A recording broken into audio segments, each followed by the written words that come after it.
E aí, meu povo, tudo bem? Eu sou o professor Franciano Santos, professor de Regimento Interno. Estou aqui direto dos estúdios do Gran Cursos Online, nesse dia 5 de novembro, nessa noite linda de quinta-feira, para estudarmos algumas disposições aí do Regimento Interno do TJDFT.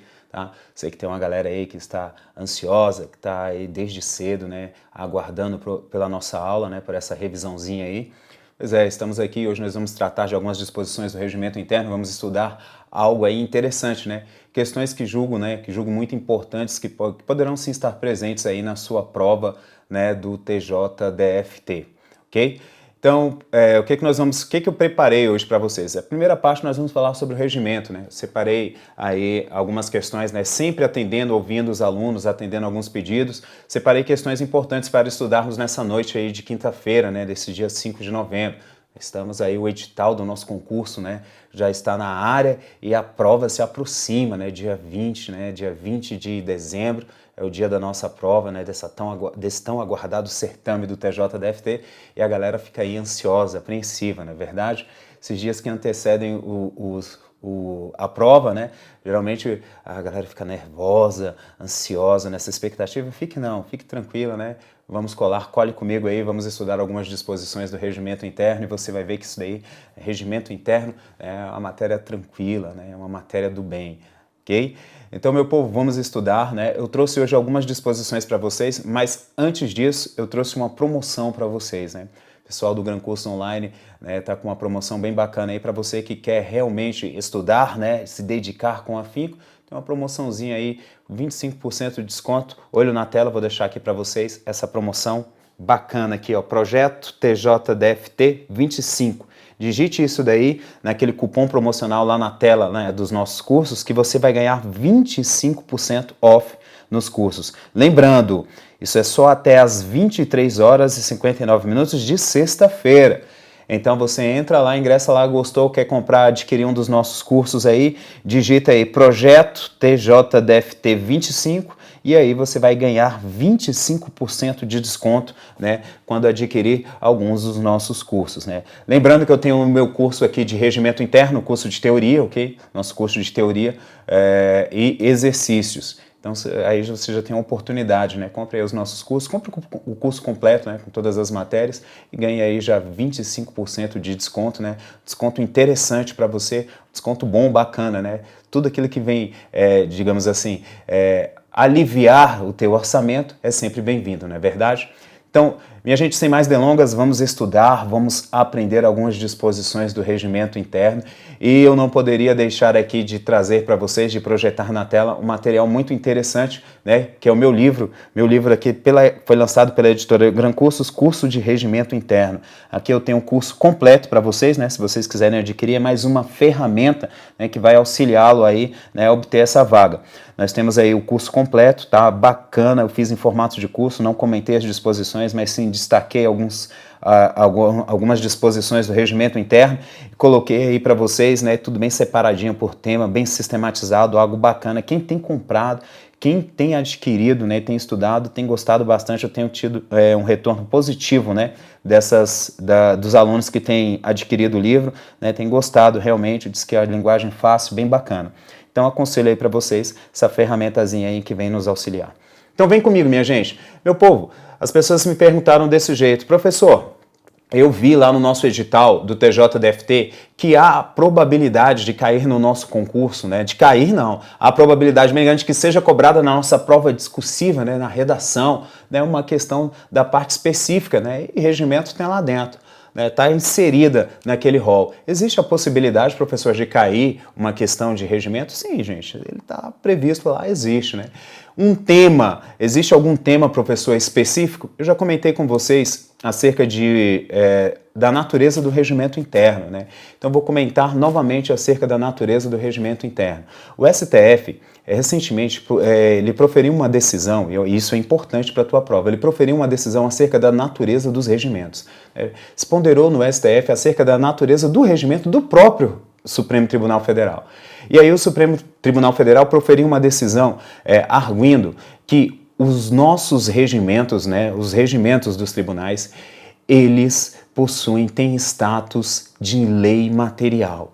Então muita gente pensa que regimento interno, naquela pirâmide das normas, né, ele estaria ali como uma norma infralegal, né, abaixo das leis. Na verdade, o Supremo, ao julgar, deu ao regimento interno, deu aos regimentos, né, e aqui eu englobo, coloco também o nosso regimento interno do TJDFT, né, status de lei material. Então tá aí um tema muito bacana, né, você pode pesquisar aí, eu estava vindo para cá para a aula, um aluno pegou e me mandou um zap, né, perguntando justamente sobre isso. Falei, vou comentar, né, no nosso aulão de hoje à noite, né, para que os alunos pesquisem sobre isso, sobre essa decisão do Supremo Tribunal Federal. Ele proferiu essa decisão aí, dizendo que os nossos regimentos, né, os regimentos internos, e aqui eu trago do TJ, né, possuem status de lei material.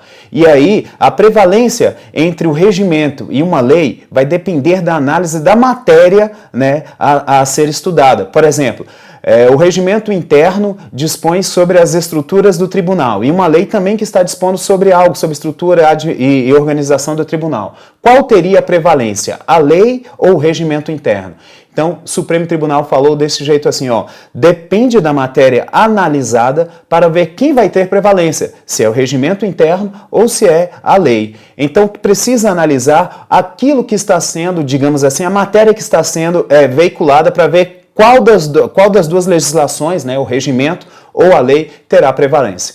Por exemplo, professor, quando se tratar a matéria sob análise, quando se tratar de garantia das partes, ok? Ou normas de direito processual civil, nessa situação processual penal, normas de processo, prevalece a lei ante o regimento interno. Então, normas processuais versus regimento, prevalece a lei que vai dispor sobre as normas processuais. O regimento, nesse aspecto, ele não vai poder afrontar a legislação quando se tratar de normas que versem sobre as garantias das partes ou normas processuais. Agora, meu povo, importantíssimo, quando se tratar de normas que versem sobre a organização do tribunal, a estrutura do tribunal, atividades administrativas de âmbito interno do tribunal, previstas no regimento, nessa situação, o regimento terá prevalência sobre a lei. E o Supremo disse desse jeito.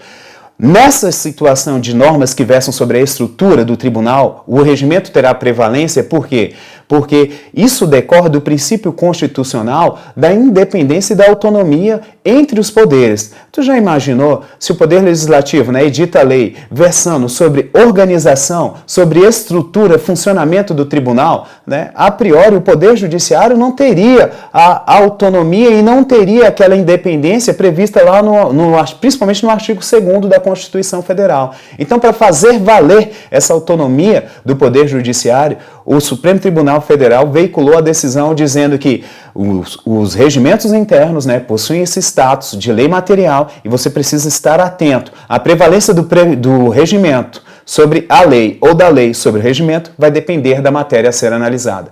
Quando se tratar de garantia das partes e normas processuais, aí sim prevalece a lei sobre o regimento. Mas, minha gente, quando se tratar de normas administrativas, normas de âmbito interno do tribunal, normas que versam sobre a organização e a estrutura do tribunal, essas normas que estão previstas no regimento vão prevalecer sobre aquelas que estão previstas na lei.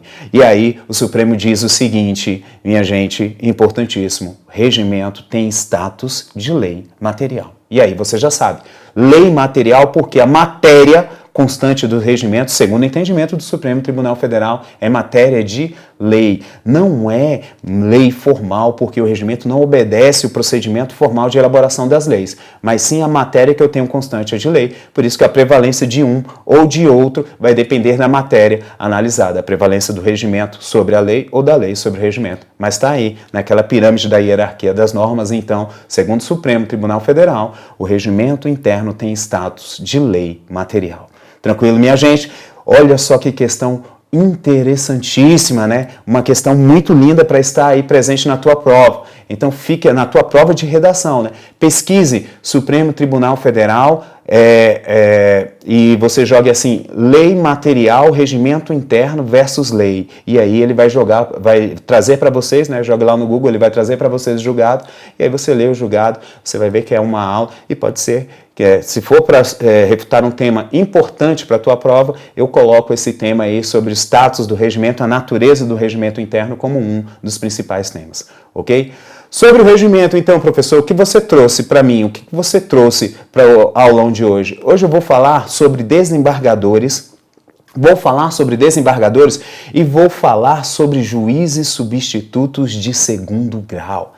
A galera gosta de fazer confusão, né? Pensa que naquela composição dos 40 membros do Tribunal Pleno, né? Nós temos ali, professor, naqueles 40 membros do Tribunal Pleno são só desembargadores, os juízes substitutos de segundo grau estão lá. Os juízes de substitutos de segundo grau, eles exercem sim atribuições administrativas e jurisdicionais ou só jurisdicionais? E aí você tem que estar atento a essa situação. Juízes substitutos de segundo grau, segundo as disposições do regimento, né, tem expressamente isso previsto no regimento, no artigo 45, ele vai dizer para você que os juízes exercem funções exclusivamente jurisdicionais, então tem que estar atento, né? Os juízes substitutos de segundo grau, eles não exercem atribuições administrativas, né? O regimento vai trazer isso para vocês, eles exercem atribuições exclusivamente jurisdicionais. Então, atenção a essas disposições, eu trouxe alguns slides, nós vamos debater os slides, vamos falar sobre os desembargadores, e aí eu vou falar sobre essas figuras tão importantes para a gente, para o nosso estudo, que são os juízes substitutos de segundo grau. Então, minha gente, atenção total e especial a essa matéria, a esse tema, desembargadores. Olho na tela, então. Vamos lá.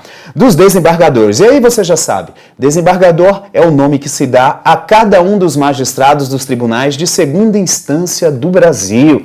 Nos termos do artigo 31 do Regimento Interno, os desembargadores têm as prerrogativas, as garantias, os direitos e os deveres inerentes ao exercício da magistratura e receberão, claro, o tratamento de excelência, conservado o título e as honras correspondentes, ainda que eles estejam aposentados, tá? Disposições gerais. Você sabe, os desembargadores vão tomar posse, aqui é importante, nós já tivemos questões de prova sobre isso, eles tomam posse perante o Tribunal Pleno ou o presidente do tribunal e prestarão um compromisso solene de bem e fielmente desempenhar os deveres do cargo, cumprindo e fazendo cumprir a Constituição da República e as leis, distribuindo a justiça e pugnando sempre pelo prestígio e pela autoridade do cargo. Então você sabe que eles vão tomar posse perante quem, gente? Tribunal Pleno ou presidente do tribunal. E aqui vem comigo que eu tenho uma disposição importante para comentar com vocês. Vamos lá, professor, sempre eles vão tomar posse perante o Tribunal Pleno ou perante o tribunal ou perante o presidente do tribunal, ou há a possibilidade de ele constituir um procurador com poderes especiais e esse sim prestar o compromisso perante ou o Pleno ou o presidente. Minha gente, isso já foi questão de prova. E preste atenção. Se o desembargador resolver constituir procurador com poderes especiais para tomar posse, essa posse se dará presente o presidente do tribunal, ok?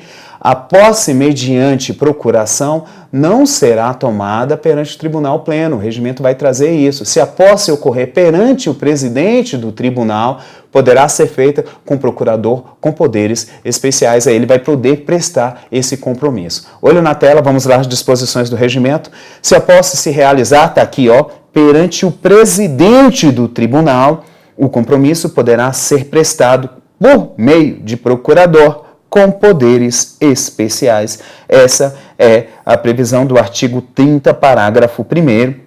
E aí você sabe, né, tem um livrozinho, vai lavrar-se o termo em livro especial, subscrito pelo presidente do tribunal, pelo empossado e pelo secretário-geral do tribunal. Aqui, ó, ao ser empossado como desembargador, isso também é importante, o juiz titular ou suplente do Tribunal Regional Federal terá por encerrado seu mandato na Justiça Eleitoral. Vamos supor, né, que ele esteja exercendo um mandato lá, né, no Tribunal Regional Eleitoral, ele encerra esse mandato lá e aí ele vai tomar posse aqui no nosso TJDFT como desembargador. Como estão os assentos, professores, nas turmas? O artigo 4º do Regimento Interno dispõe que, em caso de posse de apenas um desembargador, este terá assento na turma em que houver vaga na data da sua posse.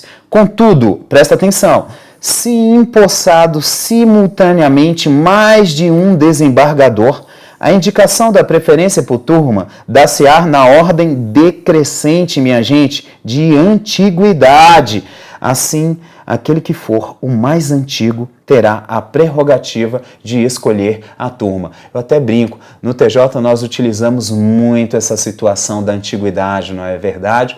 Então vamos supor que tem uma posse de um único desembargador, ele vai ter assento na turma na qual naquele momento eu tenha vaga, ok? Mas se for mais de um desembargador, né, que venha a tomar posse, né, uma posse coletiva, na situação, então, de posse coletiva, né, o critério para escolha das turmas, né, será o critério de antiguidade. O desembargador mais antigo vai poder escolher a turma, né, e aí, sucessivamente, respectivamente, os mais modernos vão poder escolher as turmas nas quais eles terão assento. Tranquilo? Olho na tela, vamos continuar. Vedação de parentesco entre desembargadores do TJ. Isso também é importante para você.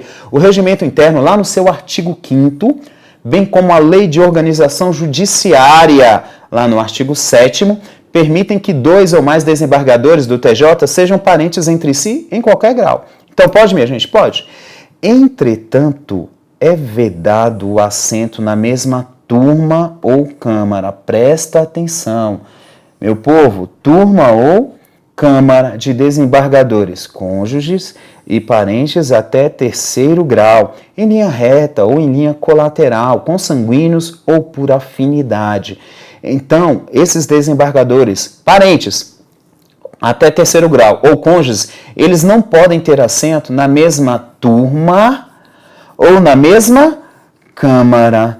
E aqui fica a dica do professor. Teu parâmetro é câmara. Sabe por quê? Há a possibilidade, pega essa dica aí, pega essa dica, que essa dica é importante, de desembargadores serem de turmas diferentes, mas de turmas que compõem a mesma Câmara.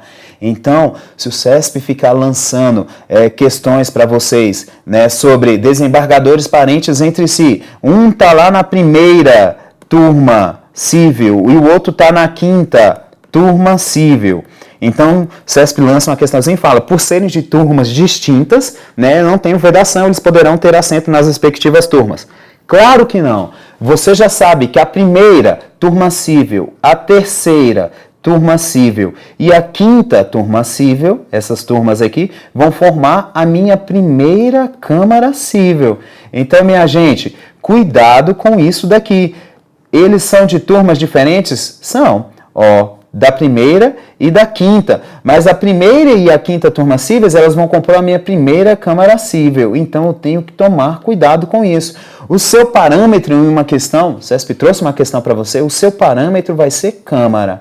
Não faça o filtro apenas nas turmas, ok? Se você fizer o filtro apenas nas turmas, identificar, de repente eles podem ser de turmas diferentes, como está aqui no meu exemplo, da primeira e da 5ª, mas essas turmas aqui vão formar a minha primeira Câmara Cível.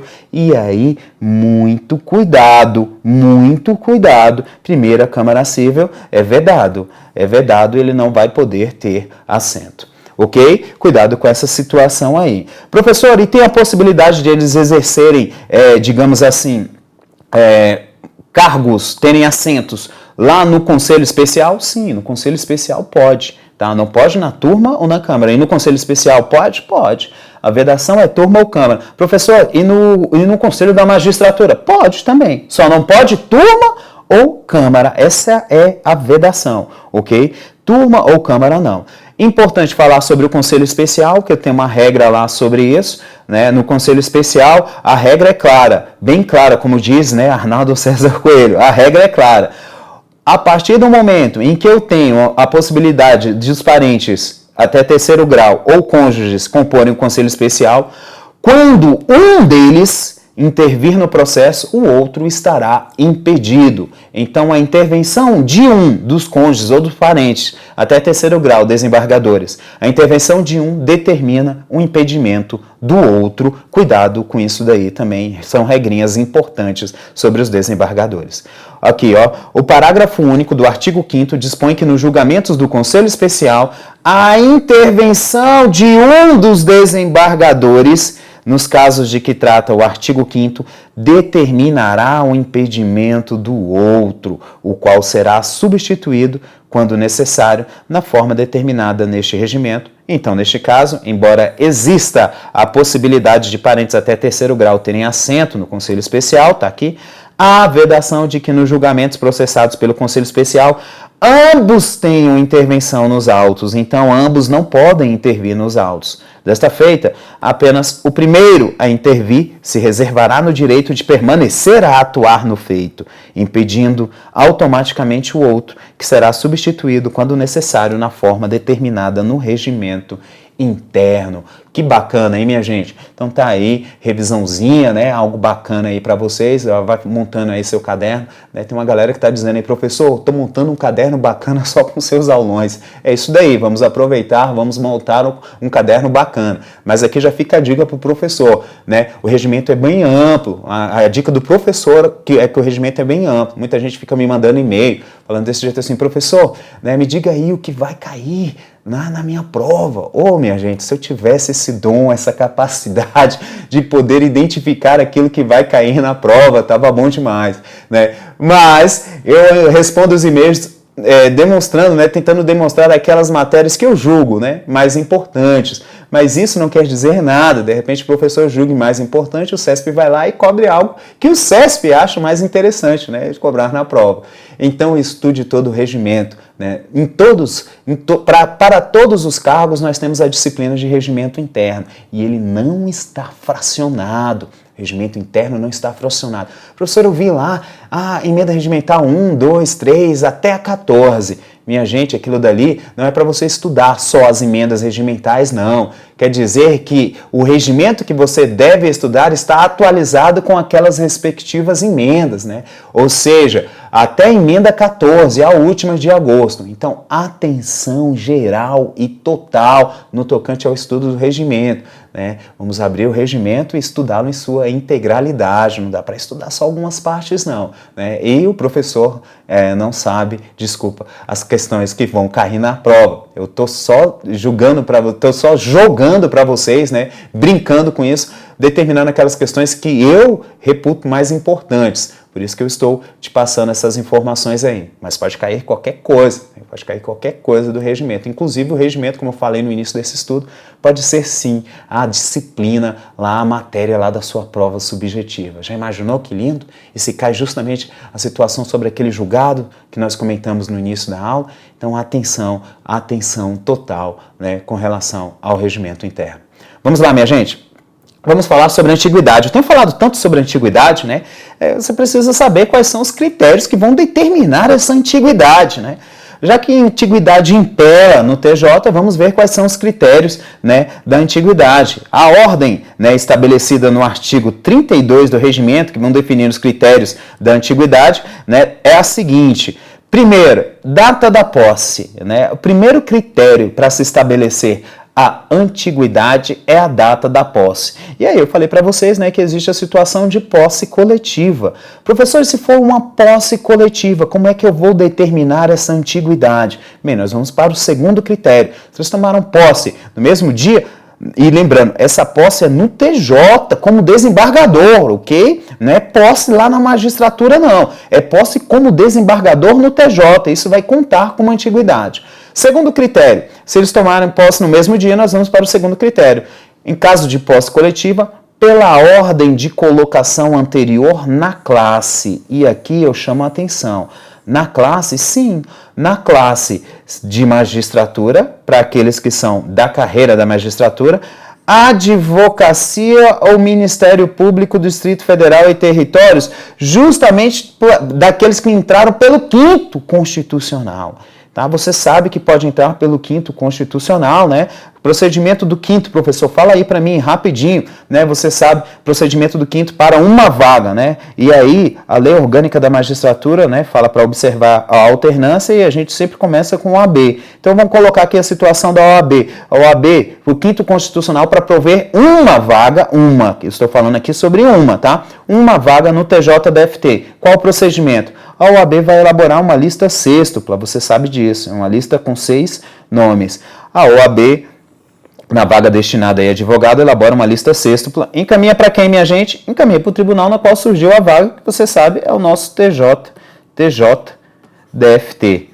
Aí o que o TJDFT vai fazer? Vai pegar a lista com 6 nomes, cortar 3 e elaborar uma lista tríplice. Elaborou uma lista tríplice. O que ele vai fazer, professor?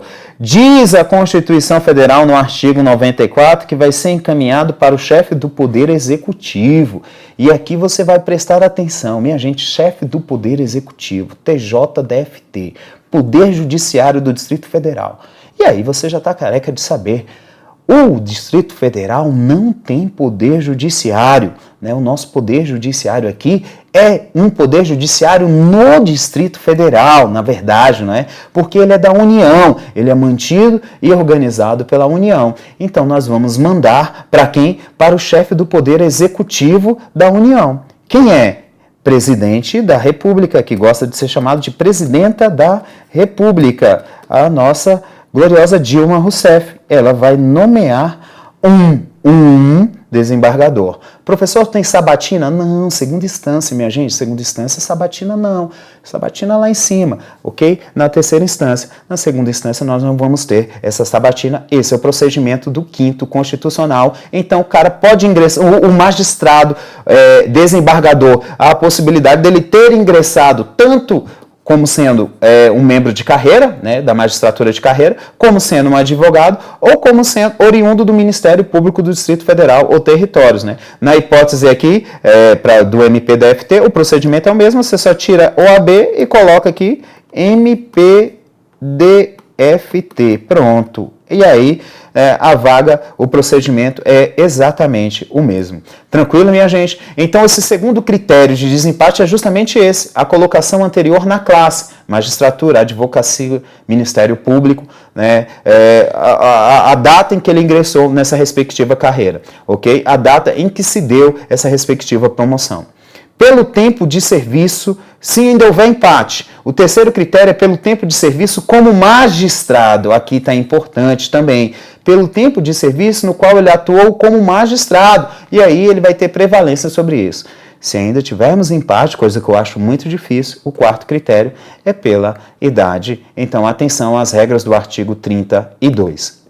Conforme visto, é facultada aos desembargadores a transferência de uma turma para outra na qual haja vaga antes da posse de um novo desembargador, ou no caso de permuta. Né? Então, há a possibilidade, em âmbito interno, antes de prover os cargos de desembargadores, que aqueles desembargadores que quiserem trocar de turma ou permutar, né, eles possam sim, há essa possibilidade, eles podem fazer isso. Se houver mais de um pedido, terá preferência, claro, aí você já sabe, o desembargador mais antigo. Olha só onde nós chegamos, onde eu queria. Na figura importantíssima, essa figura que surgiu aqui para o nosso concurso de 2015, porque no concurso de 2013 nós não tínhamos esse cargo.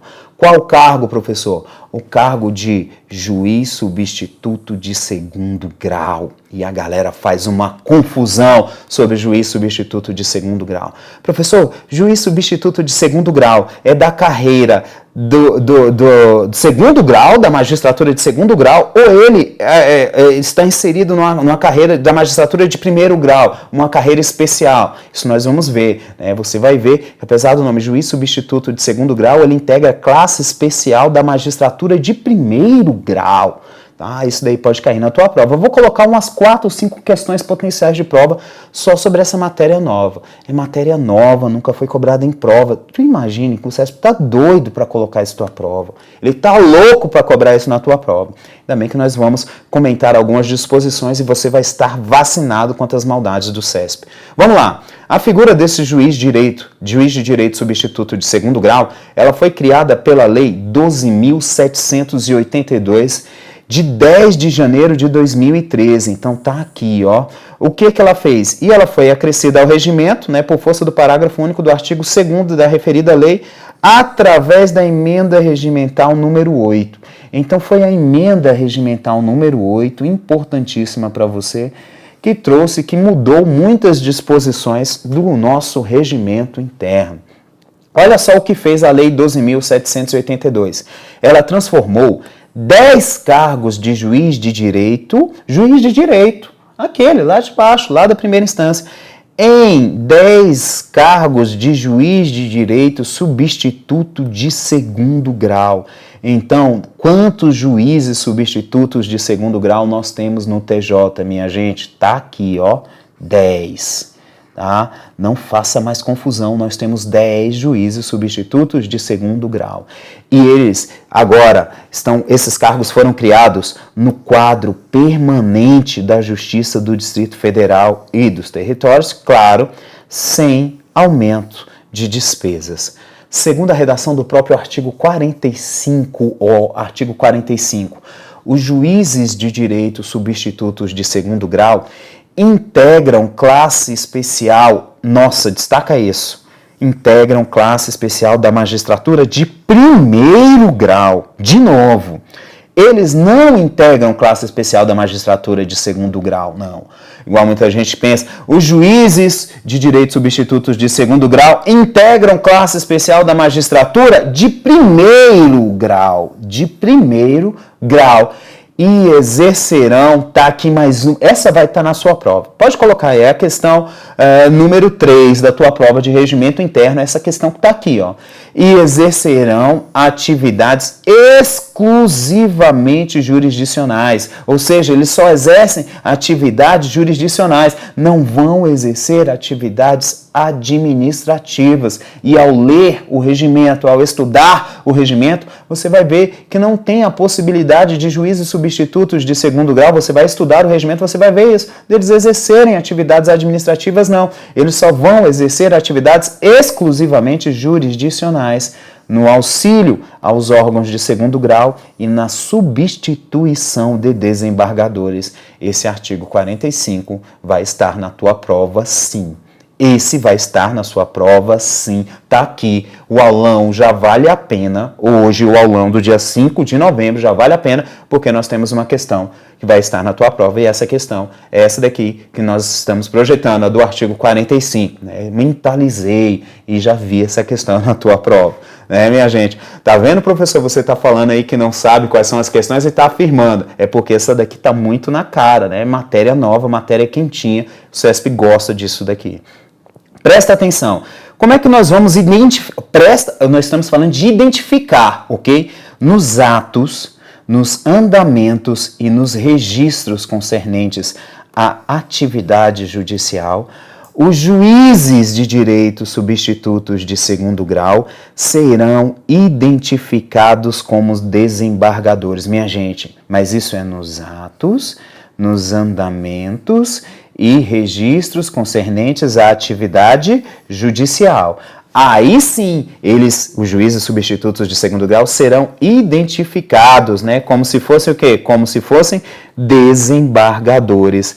Atenção total, geral, no tocante a essa situação dos juízes substitutos de segundo grau. Professor, quer dizer então que os juízes substitutos de segundo grau têm preferência no acesso ao cargo de desembargador? Vem comigo, porque isso daqui precisa ficar bem claro para vocês. Mais uma questão potencial de prova. O regimento trouxe para vocês o seguinte: no acesso ao tribunal, o que é isso? Na promoção, entre aspas, do juiz de direito ao cargo de desembargador, essa é a referência para que você entenda, é o acesso ao tribunal. Eu não vou ter distinção entre juiz, pelos critérios de antiguidade e merecimento, entre juiz substituto de segundo grau e juiz de direito. Importantíssimo. Então, professor, a probabilidade, a possibilidade de um juiz de direito ter acesso ao cargo de desembargador, tanto pelo critério de antiguidade ou de merecimento, na frente de um juiz substituto de segundo grau, e o regimento traz isso expressamente previsto. Olho na tela, minha gente.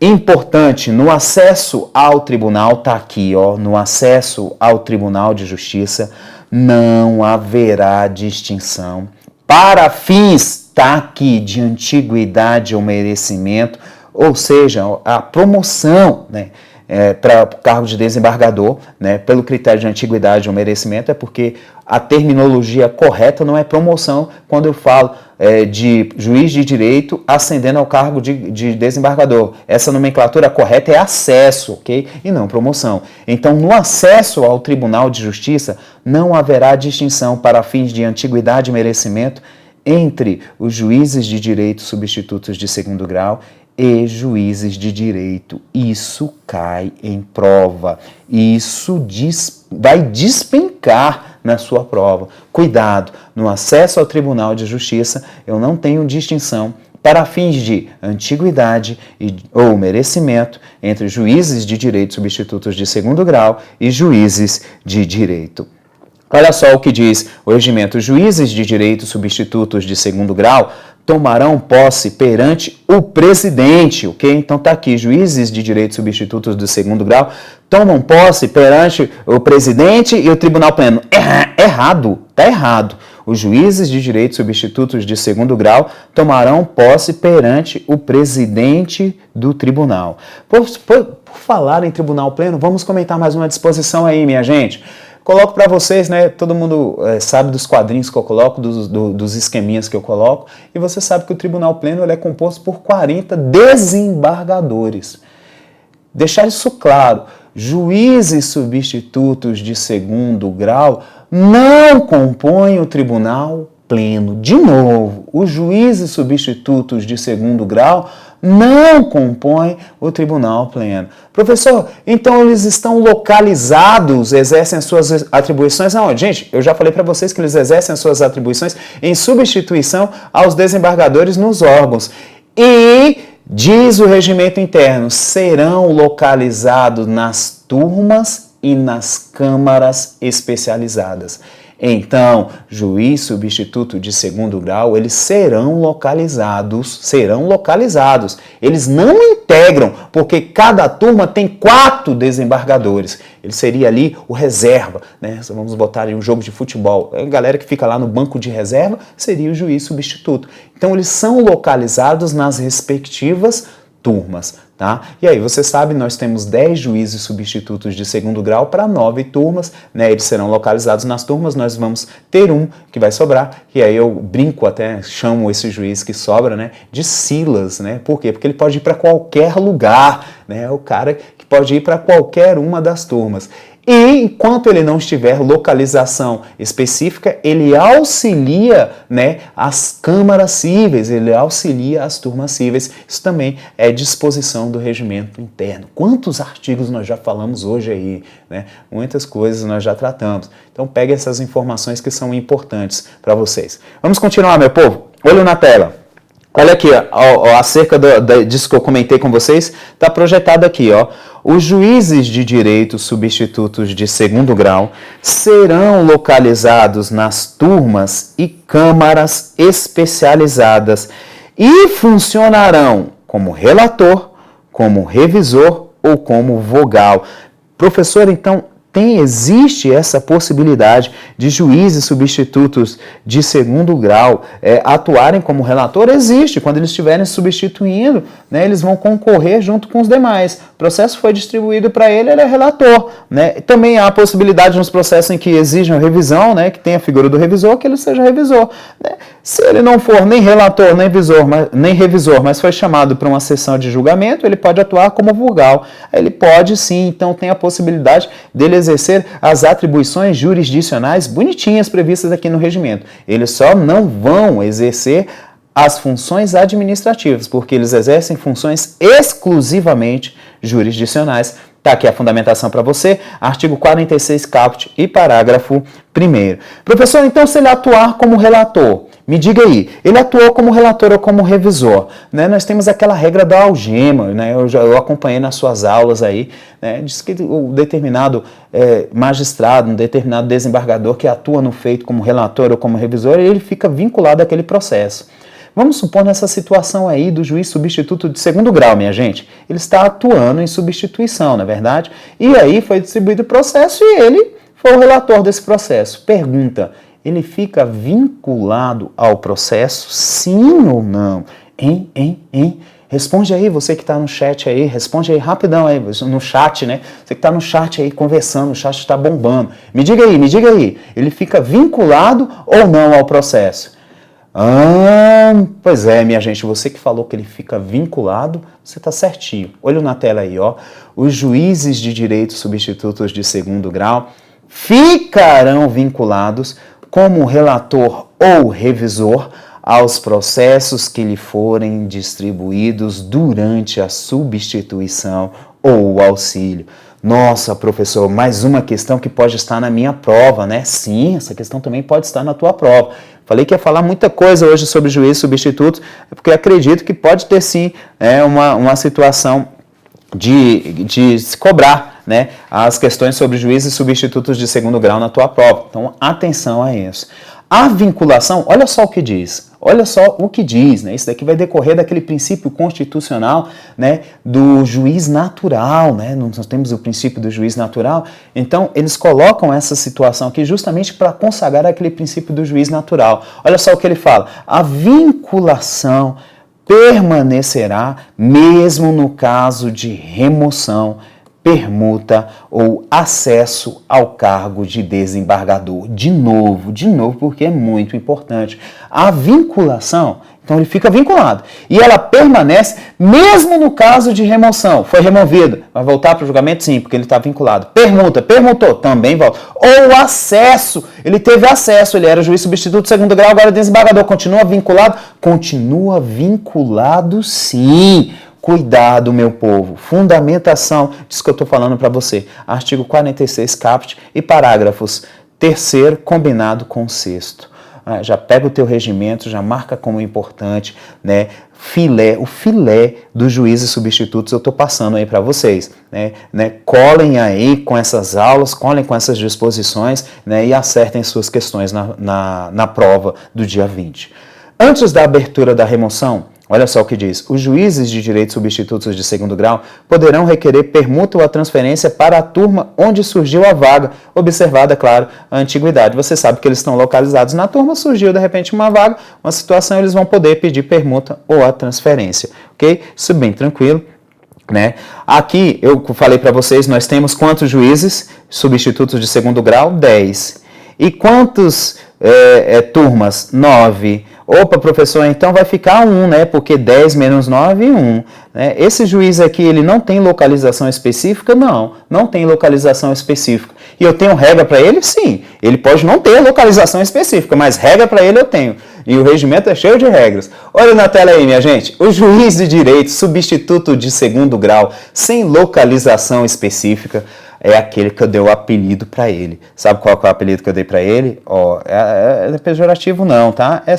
É o Silas, porque o cara vai trabalhar demais. Se lascou. Por quê, professor? Porque ele pode estar, olha aqui o que diz, será designado para substituição na hipótese prevista no artigo 42, parágrafo 1º, ou auxiliará nas turmas cíveis de forma equânime e proporcional.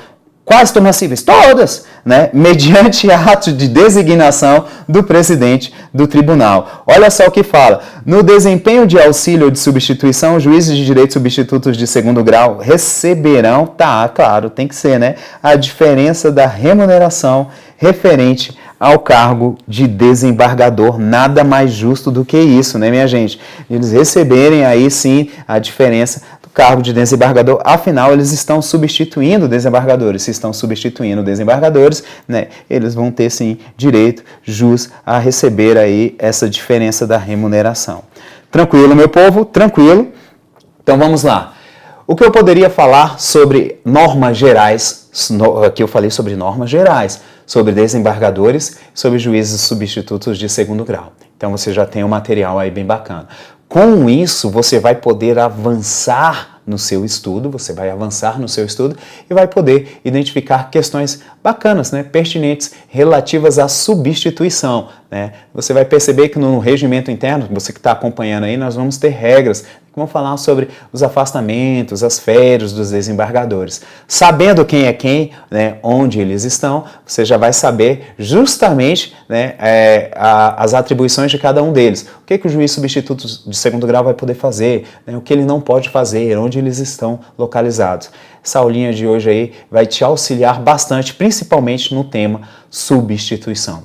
Espero que vocês tenham gostado. Nós vamos fazer uma pausa de 1,5 minutos e nós vamos voltar com algumas regras do provimento geral da Corregedoria.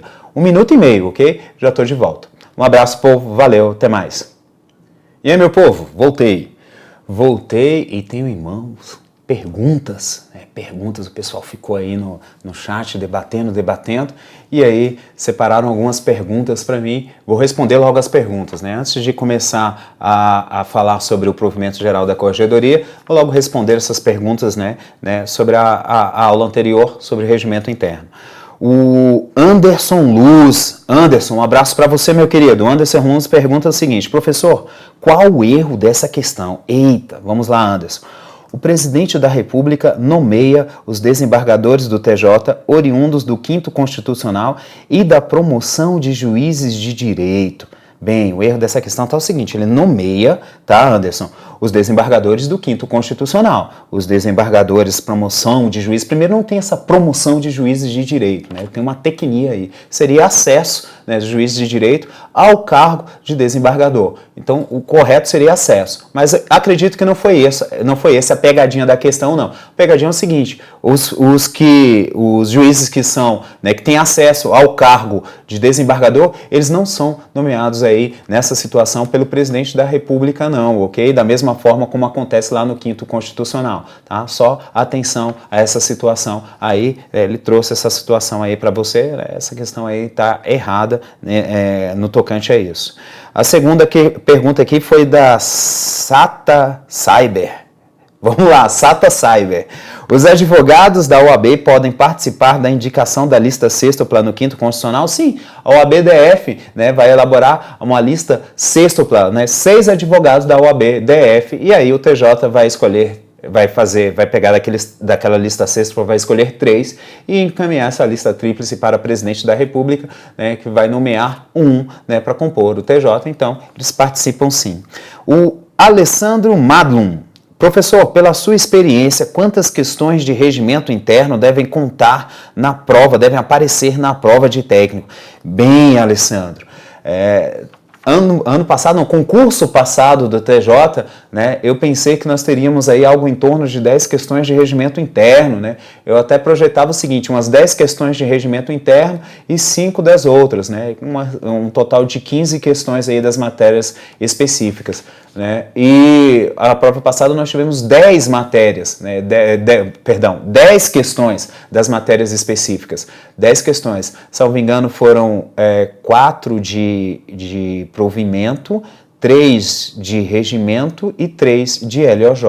Eu acredito que esse ano nós vamos ter mais. Foi a única prova do TJ-DFT em que nós tivemos uma quantidade tão pequena das matérias específicas, né? Nós tivemos prova aí por exemplo, de 2008, nós tivemos um número bem grande de questões. Salvo engano, algo em torno, a média, né, era algo em torno de 16, 17 questões, né, das matérias específicas, né? Como o CESP mudou, né, estou me referindo ao concurso passado, ao ano passado. No concurso passado, né, nós temos que ter atenção, né, não sei se ele vai cobrar um número tão pequeno, eu achei um número pequeno, né, de apenas 3 questões de regimento interno, 4 de provimento e 3 de LJ. Acredito que ele deva cobrar mais. Na prova do STJ, tomamos como parâmetro aí, ele foi lá e detonou, botou 18, né, de AFO. Pode cobrar qualquer coisa. Acredito que deve ser mínimo, pelo menos 10, né, das específicas, algo em torno entre 10 e 15 questões das específicas, mas aqui, como eu estou ponderando, né, nós estamos só especulando. Vamos lá, Maria de Lourdes Barbosa. Tem um tempo de serviço determinado para os desembargadores quando eles forem permutar, né? Vale pelo mais antigo também? Sim, eles, a priori, eles não tempo de serviço, né? O regimento interno traz a disposição lá que eles, quando eles ingressam na magistratura, e aí nós vamos falar sobre juízes substitutos, né, só poderão ser promovidos e aí pedir remoção ou algo assim após 2 anos, mas essa situação vai lá para o primeiro grau. Para a segunda instância eu não tenho essas regras, não. Eu não tenho essas regras expressamente previstas lá para os desembargadores, ok? Só atenção, há sim o critério de antiguidade no tocante à escolha dos assentos. O mais antigo tem a preferência por escolher aqueles assentos, né, no qual ele julga que ele acha importante. Então, a antiguidade, ela impera, assim, no tocante ao acesso. Agora, o tempo, eu não tenho regras no regimento para desembargadores, né? Não tenho disposições acerca dos desembargadores no tocante ao tempo mínimo de serviço para poder requerer permuta, né? Se nós tivéssemos, elas estariam ali dispostas justamente no artigo 30, 31, 32 e 33, que foram as normas que nós tratamos, e lá nós não temos nada, né, sobre isso daí. A última pergunta: e se o juiz substituto de segundo grau conheceu do processo no primeiro grau? Este, na substituição, será impedido ou suspeito quando for relator? Eu entendo que não. Tem até uma súmula do STF sobre isso, né? E a súmula do STF agora eu não me recordo, né? Mas tem uma súmula, você pode colocar no tocante a uma ação rescisória, que é algo mais importante ainda, e aqui tu tem que tomar cuidado. A ação rescisória está rescindindo, né? Você vai impugnar aquela decisão, né? E no tocante a isso, a priori não tem. Por que, professor, você diz a priori? E aqui o CESP já cobrou isso uma questão, né? Você tem que estar atento, o CESP já cobrou isso. De repente o juiz, o magistrado, ele participa de um julgamento de uma determinada ação lá no primeiro grau de jurisdição. E aí o tribunal reforma a ação dele, né? Reforma a sentença dele, perdão. O juiz, ele proferiu uma sentença no primeiro grau, né? E aí uma das partes não gostou dessa sentença, recorreu da sentença e o tribunal reforma integralmente a sentença. Era desse jeito a questão que o CESP perguntou. E aí o que aconteceu? Aquele juiz que tinha proferido a sentença, que foi integralmente reformada pelo tribunal, hoje está lá no tribunal, compondo uma das câmaras. E aí foi chamado a julgamento. Perguntaram se uma ação rescisória que estivesse rescindindo o acórdão, presta atenção, o acórdão, a decisão do tribunal, se seria competência, se aquele juiz seria competente e poderia participar ou se ele estaria impedido, né? E a questão, né, veio dizendo que ele sim poderia participar, né? Ele não poderia participar, não havia assim impedimento. Por quê? Porque o julgamento, né, que estava sendo questionado, a decisão que estava sendo questionada, não era aquela que ele tinha proferido lá na primeira instância, no primeiro grau, mas sim o acórdão, né, que tinha sido proferido, né, lá na segunda instância. E aí ele poderia sim participar. Eu trouxe isso como exemplo, né? Então, a priori, tem que se analisar o que está sendo julgado, né? Se for uma decisão, né, dele que está sendo combalida, aí a priori eu entendo sim que nessa situação não pode. Mas agora, se for algo, uma decisão, né, na qual ele não,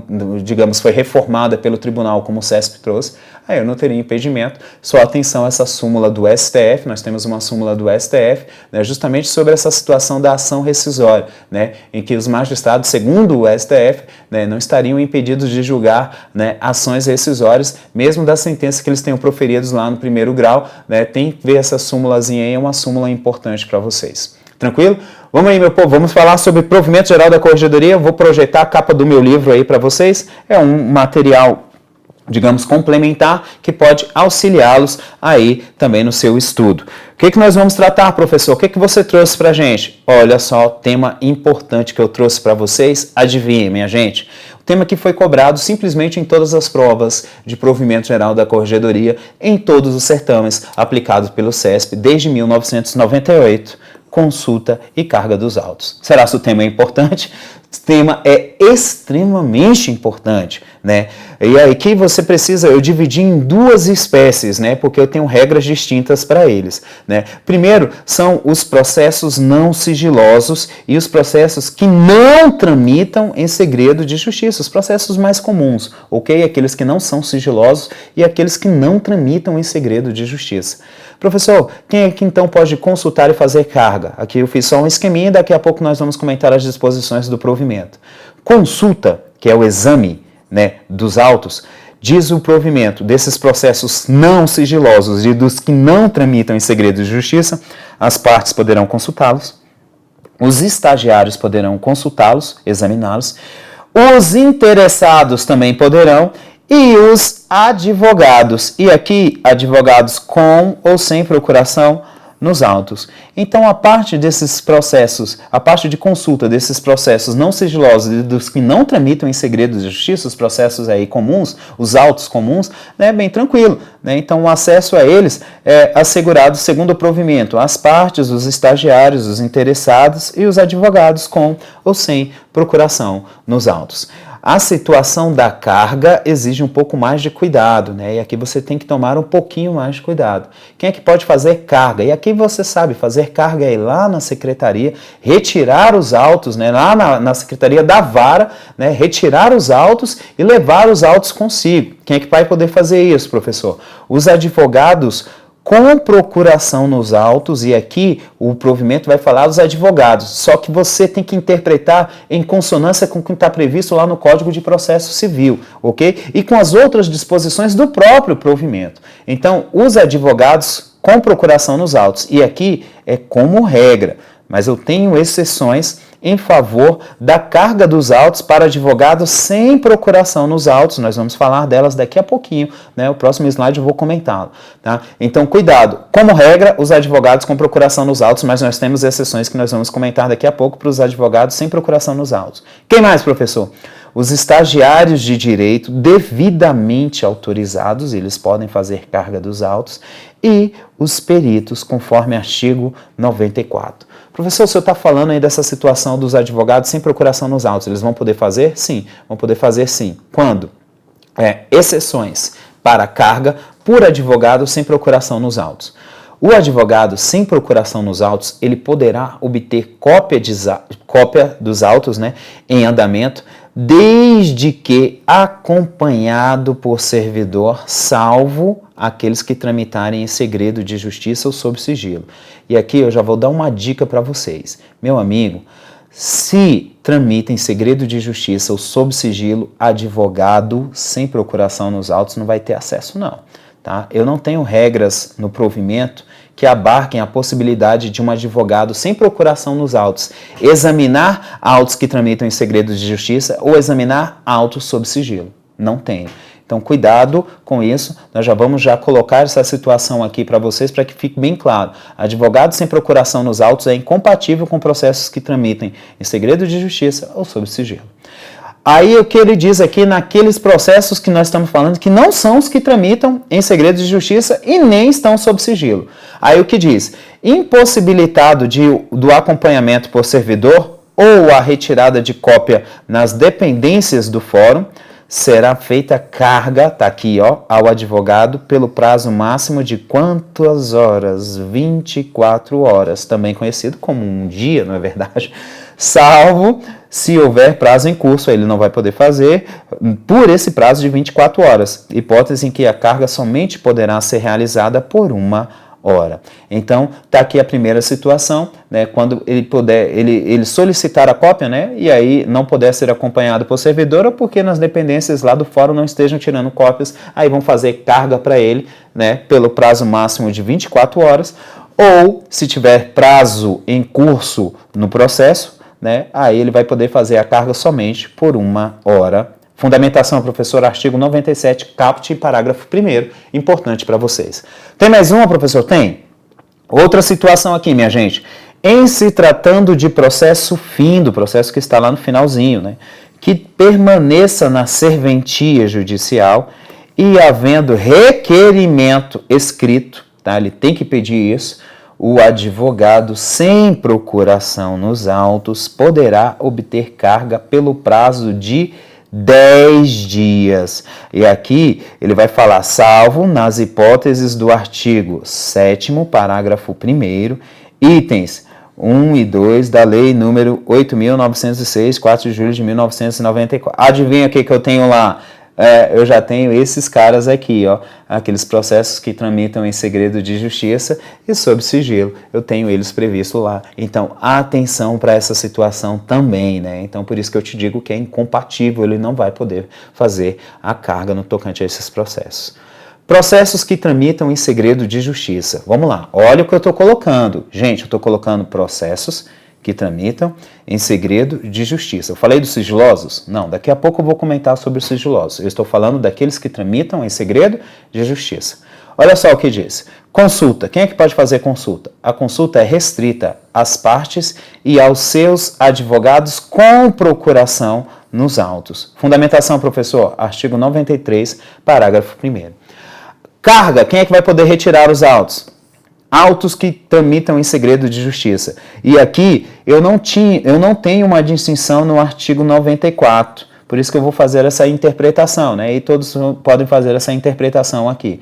São os advogados com procuração nos autos, eles vão poder, os estagiários de direito devidamente autorizados e os peritos vão poder fazer. A hipótese aqui está prevista lá no artigo 94 também. Preciso tomar muito cuidado com essa situação da carga dos autos, né? Essa carga dos autos aqui são importantíssimas essas regras, tá? Processos que tramitam sobre segredo de justiça. Professor, me diga aí, pelo que você falou, então, pelo que eu captei, existe uma diferença entre processos que tramitam sob segredos de justiça e processos sigilosos, né? Sim, meu povo, existe. O próprio site do TJ, ele coloca uma distinção interessante para vocês. Então, eu aconselho a você dar uma pesquisadinha lá, né? Aliás, eu trouxe isso para você, mas se você quiser pesquisar para conferir, é interessante. Tem uma diferença entre processos que tramitam em segredo, sob segredo de justiça, e processos sigilosos. Os processos que tramitam sob segredo de justiça, o que diz lá o site do TJ, né, sobre esses processos? Ele vai falar de uma forma geral, e você sabe que os atos processuais, em regra, são públicos, né? Os atos processuais, em regra, são públicos. Porém, alguns processos correm em segredo de justiça, onde o acesso aos dados processuais ficam limitados às partes e aos seus advogados. Então, você já viu, nós já colocamos ali, o provimento repete justamente o que está previsto aqui, né? Que nos processos que tramitam em segredo de justiça, o acesso vai ser restrito às partes e aos seus advogados.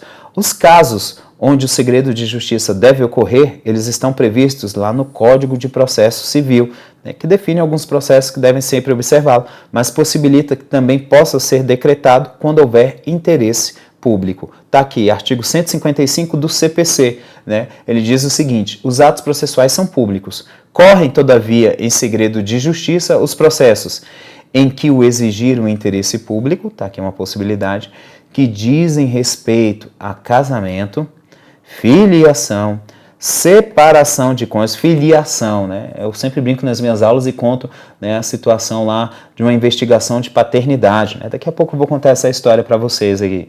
Conversão desta em divórcio, né? Conversão da separação em divórcio, alimentos e guarda de menores. E aí ele diz: o direito de consultar os autos e de pedir certidões de seus atos é restrito às partes e aos seus procuradores, né? O terceiro que demonstrar interesse jurídico pode requerer ao juiz certidão do dispositivo da sentença, bem como de inventário e partilha resultante do desquite. Então estão aí as regras. Professor, que história é essa daí que você vai contar? Cuidado, minha gente, principalmente os nossos amigos aí, oficiais de justiça. É claro, o cara passou na prova de oficial de justiça, né? Ele não vai dar um mole desse. Mas nós temos processos que tramitam em segredos de justiça. Um dos exemplos é a investigação de paternidade, né? Tem que tomar cuidado. Você viu ali, né? Filiação, né? Então, filiação, cuidado. Investigação de paternidade tramita em segredo de justiça, né? Então, essa citação dessa ação tem que ser pessoal. Bateu na porta lá, quero falar com o fulano de tal, quero falar com Francisco. Aí vem a esposa de Francisco. De repente, Francisco nem é o pai daquela criança, né? Ele está sendo aí, digamos aí, vítima de uma maldade de uma ex, né? De uma ex aí que está, digamos aí, com raiva, né? Querendo se vingar dele. Aí bate lá, não, tem investigação de paternidade aqui. De quem? De Francisco. E conta isso para a esposa de Francisco, né? Aí o que aconteceu aí com Francisco? Quando Francisco chegar em casa, as coisas dele vão estar na rua, porque a esposa não faz como juiz, ela já toma ciência, aliás, nem toma ciência do processo, mas ela já sentenciou e executou, né? Já botou o cara para correr. Então, cuidado com essas ações de filiação, né? Principalmente de investigação de paternidade, pois elas tramitam em segredo de justiça, né? Posso trazer dissabores aí para essa parte, né? Muitas vezes a parte nem ainda, né, já foi, digamos assim, né, julgada culpada, entre aspas, né? Porque investigação de paternidade não vamos falar culpado, mas de repente nem ele é o pai, né, da criança e aí, né, já sofreu as consequências em casa, né? Então tem que tomar cuidado com essas situações. Vamos falar sobre processo sob sigilo. Olha na tela. Processo sob sigilo. E aqui tem que tomar cuidado, né? Segundo consta no site do TJDFT, no sigilo de justiça, nem mesmo as partes têm acesso aos dados processuais. Apenas o Ministério Público, o magistrado e algum servidor autorizado poderão ter acesso enquanto perdurar o sigilo. Na verdade, o sigilo, então, ele é imposto por quem? Pelo magistrado, né? Então, ele coloca aqueles autos sob sigilo e aí eu tenho uma restrição no tocante ao acesso, né? Ele diz aqui, ele exemplifica no site do TJ, tá? Isso daqui eu copiei lá do site do TJ, tá entre aspas, você pode dar uma olhadinha lá. O sigilo é muito utilizado na fase investigatória do processo penal, devido à necessidade de preservação de provas e com o intuito de não prejudicar as investigações. Então, cuidado com esse processo sob sigilo, seu acesso ainda é um pouco mais dificultoso, né? E o juiz vai impor esse sigilo, ele vai impor esse sigilo nesses autos. Tá? Regras gerais, né, que estão previstas no provimento sobre a consulta e a carga dos autos. Eu trouxe isso daqui para a gente poder entender o que está previsto lá no texto do provimento geral da Corregedoria. Meu povo, atenção, porque isso daqui é o que está previsto lá. Ok? Botei os esqueminhas para vocês, mas vamos ver como o regimento traz essas regras. As partes, os estagiários, os interessados e os advogados, mesmo sem procuração nos autos, poderão consultar na Secretaria da Vara, está aqui, autos de qualquer processo. Qualquer processo, professor? Ó, exceção. Salvo os que tramitam em segredo de justiça ou sob sigilo. Aí não pode. Nos processos que tramitam em segredo de justiça, tá aqui, eu coloquei para vocês, e eu coloquei naquele slide também, a consulta aos autos será restrita às partes e aos seus advogados. Essa questão também eu coloco como uma questão potencial, né? Pode cair em sua prova. Nos processos que tramitam em segredo de justiça, a consulta aos autos ela é restrita às partes e aos seus advogados. Nos processos que tramitam sob sigilo, deverá ser observado o disposto no parágrafo 3º do artigo 87 deste provimento. Olha só o que diz o parágrafo 3º. Não serão prestadas quaisquer informações sobre documentos, medidas cautelares e procedimentos sob sigilo, salvo as autoridades diretamente envolvidas na investigação, autoridade policial, né, o membro do Ministério Público, aí tudo bem, mas as outras não. Então não pode prestar qualquer informação sobre documentos, medidas cautelares e procedimentos sob sigilo. Não pode, não pode, não pode, não pode. Isso dá até sindicância e PAD. Cuidado, viu, meu povo? Sei que vocês vão passar no concurso, estejam atentos a essas regras aí. Poderão ser utilizados, olha só que interessante, você que tem o seu super iPhone, iPad, Samsung de R$5.000 aí, você que tem aí esses seus equipamentos aí muito bons, vocês podem utilizar, ó, poderão ser utilizados equipamentos eletrônicos portáteis para digitalização de documentos no balcão da vara. Pode, professor? Pode. Desde que você não vai desmanchar os autos, não vai ficar retirando os autos, desmontando os autos. Mas vai ali escanear, pode fazer assim. Se o telefone fizer isso, não tem problema algum. Pode ser utilizado. Para a segurança dos autos, olha o que diz aqui o nosso artigo 94. Para a segurança dos autos, essa é a previsão do artigo 94, os advogados, os estagiários de direito devidamente autorizados e os peritos somente poderão retirar esses autos da Secretaria da Vara por meio de carga. Então tá aqui, por isso que eu coloquei aquela situação da carga, né? Ele fala dos advogados, dos estagiários de direito devidamente autorizados, daqui a pouco eu vou falar os requisitos, e os peritos. o advogado e o estagiário de direito serão identificados por meio do documento de identificação profissional. Ah, professor, carteirinha da OAB, não é verdade? Sim. E advogado eu sei que tem, mas o estagiário tem? Claro que tem, estagiário é importante. O estagiário também tem a carteirinha da OAB, tá? Tem que preencher os requisitos que estão previstos lá no artigo 13, né, do Estatuto da Ordem, ok? Artigo 95 vai falar justamente sobre as cargas por parte do estagiário de direito. Olha só o que ele diz. O estagiário de direito somente estará apto a ter carga dos autos se munido da carteira de estagiário ou de declaração que a substitua, emitida pela OAB do Brasil, né? Claro, você sabe, a OAB é a Ordem dos Advogados do Brasil, e aqui é a seccional geral, tá? Não botaram específico a seccional do DF, é só falar OAB, Ordem dos Advogados do Brasil, tá? Não precisa ser a seccional DF, eles não colocaram expressamente previsto. Que estiver cadastrado no sistema informatizado do tribunal, aqui sim, tem que ter cadastrado no sistema do TJ. E, expressamente autorizado pelo procurador constituído. Então, nós temos 3 requisitos. Quais são os requisitos para que o estagiário possa fazer carga? Para que ele esteja apto a ter carga. Primeiro, carteirinha de estagiário ou declaração da OAB, ok? Segunda, tem que estar expressamente cadastrado no sistema informatizado do tribunal. E terceiro, tem que estar expressamente autorizado pelo procurador constituído, pelo advogado, ok? Tem que ter autorização do advogado. Pô, professor, na prática eu não vejo isso, meu povo. Na prática, a prática não cai em tua prova, não. O que cai em tua prova é justamente isso daqui que nós estamos vendo, que é a teoria que está prevista lá no provimento geral da Corregedoria. Cuidado, tem que preencher esses 3 requisitos. A autorização ou subestabelecimento deverá conter declaração do advogado na qual se responsabilize por todos os atos praticados pelo estagiário. Está aqui, ó.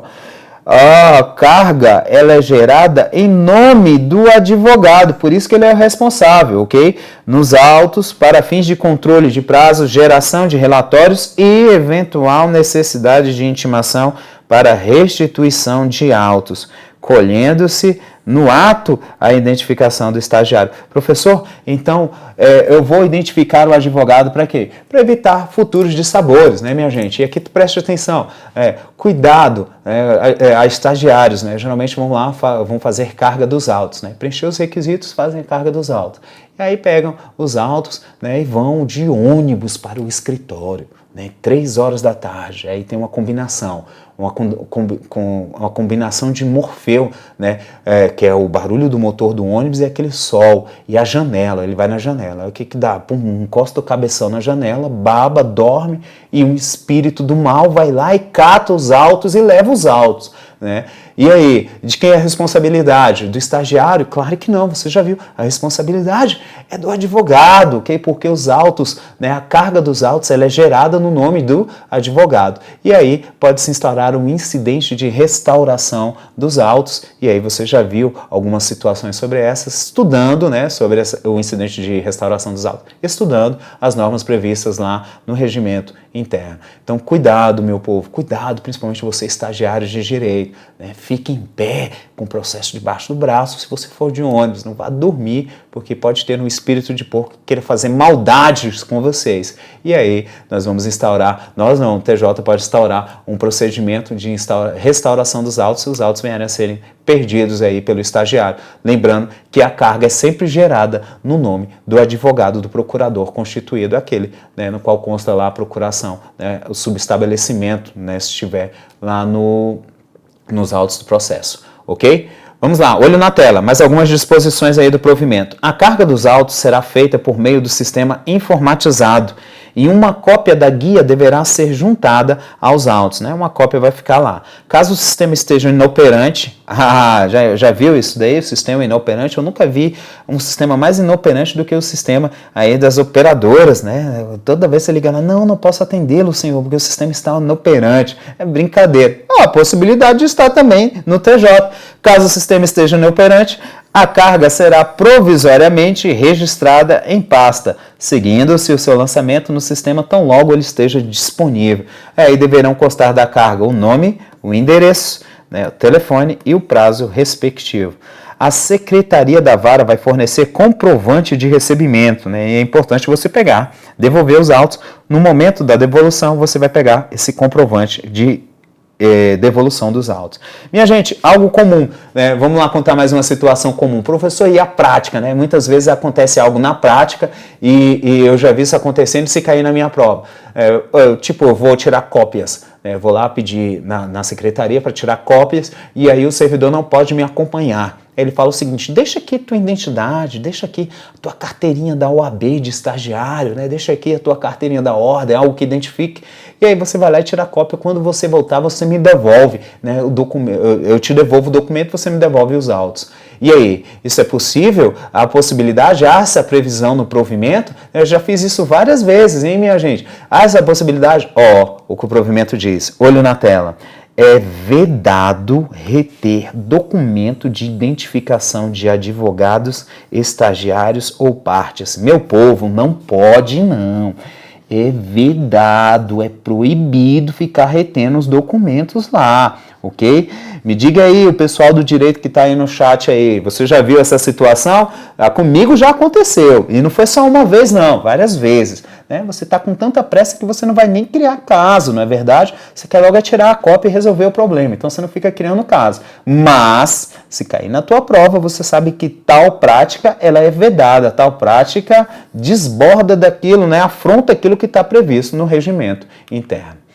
Importante, destaca aí, de acordo com o artigo 97 do provimento, o advogado sem procuração poderá obter cópia de autos em andamento. Você sabe disso, nós já havíamos comentado. Desde que acompanhado por servidor, salvo, aí ele não vai poder obter cópia, se tramitarem em segredo de justiça ou sob sigilo, e você já sabe, advogado sem procuração nos autos. Procedimento que tramita sob sigilo ou em segredo de justiça, ele não vai poder ter acesso nem fazer carga. Impossibilitado o acompanhamento por servidor ou a retirada de cópia nas dependências do fórum, será feita carga ao advogado pelo prazo máximo de 24 horas, aquilo que nós falamos, salvo se houver prazo em curso. E aqui, se houver prazo em curso, né, a carga será feita somente por 1 hora, em analogia ao disposto lá no artigo 40, parágrafo 2º do Código de Processo Civil.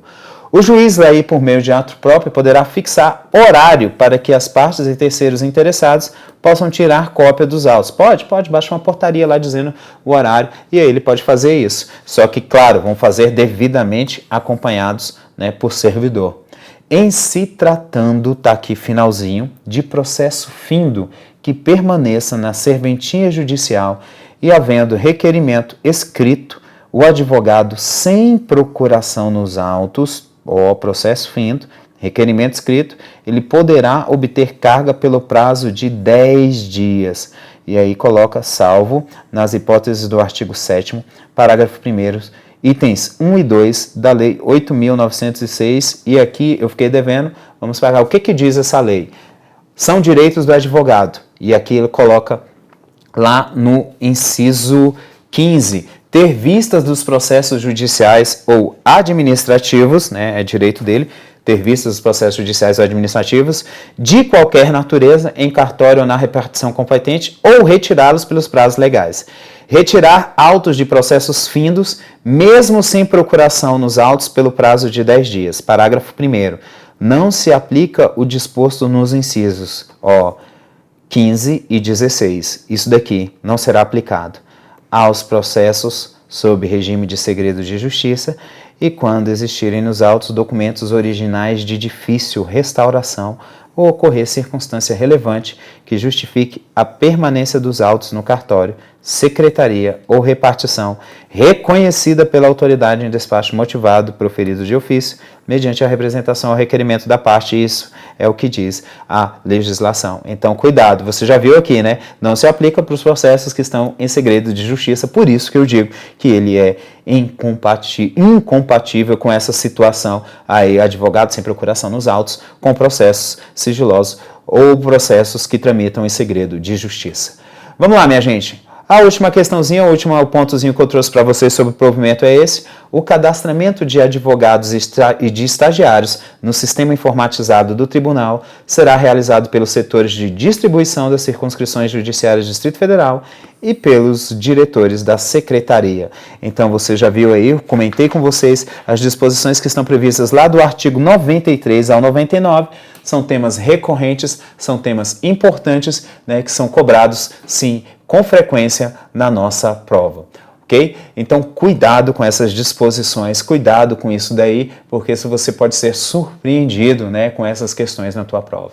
Então, minha gente, com isso nós vamos finalizando a parte de provimento. Eu vou projetar na tela de novo aquele desconto que nós comentamos, aquele desconto para os nossos cursos, ok? Projeta aí aquele desconto, muito bem, projeto TJDFT 25, né? Vai te dar aí 25% de desconto, 25% off nos cursos. Olha o prazo, minha gente, corre porque senão tu vai perder, ó, até as 23 horas de sexta-feira, né, de amanhã. Então você tem aí até essas 23 horas de amanhã para poder, né,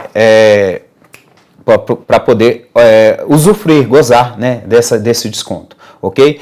Temos perguntas, né? Vamos lá, vamos responder algumas perguntas, né? A pergunta aqui que nós temos é da Núbia Nádia Brasileiro. Será? É parente daquele professor, né? Um professor bem famoso de processo penal, né? Que tem um sobrenome brasileiro também. Será?